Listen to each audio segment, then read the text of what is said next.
So here I am to share my experience about Jalal-Abad. So firstly I would like to share the education system over here.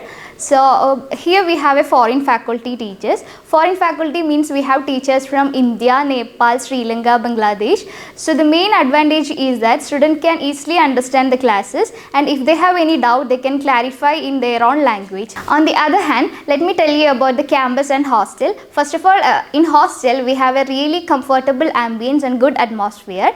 And if you ask me about the campus, this is the safest campus for girls in abroad, and here the university provides us the facilities like library 24/7 where girls can go and study whenever they want, and also we have hostel, mess, dispensary, laundry, fitness club, football court, Indian restaurant and supermarket. Last but not the least, I would love to recommend Jalal-Abad State Medical University for your MBBS career. Thank you.